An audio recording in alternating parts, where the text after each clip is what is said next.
How are you harnessing in your teaching and in your curricula Indigenous knowledge and the history that you share there with the Tohono O'odham community, given how long you've been there? One of the main goals that we have at the college as part of the mission is to preserve the language and culture, what is called the himdag, the way of living here in the Tohono O'odham Nation. Another part is the participation of elders in education. So we have been trying, it's difficult to be able to bring them to classes that we are providing, but we have several classes that address traditional knowledge. One of them is ethnobotany for the Sonoran Desert, which talks about all the properties and uses of the vegetation that we have here in the Sonoran Desert that are traditionally used from the O'odham people from centuries. We have the global change biology, natural resources, wildlife,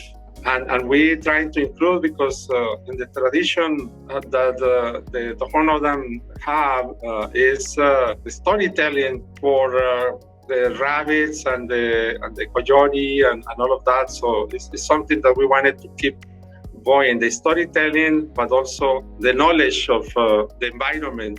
You share a border with Mexico. As you said, you were much larger historically, and now you cross over two countries. Complexity of what you're dealing with, and then to compound that with climate change impacts, including, real-time food insecurity issues and so forth.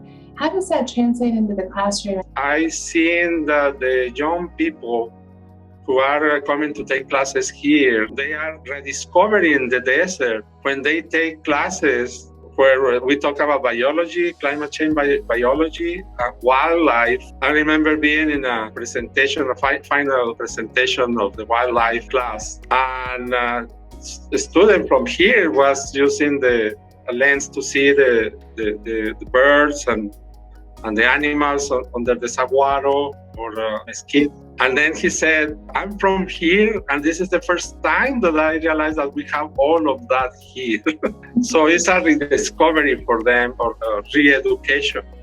The same thing with agriculture. In agriculture, we have crops that are from long time ago, and then from the Spanish people who they were in this area. Wheat and some other crops is one example of that. But they have things that are getting lost in time because they don't practice the agriculture as they did before. When we create an event and we have some crops from traditional crops, sometimes the people, when they have the opportunity to taste, they start remember things when they were young or little. Mm-hmm. And they are rediscovering again what we are offering.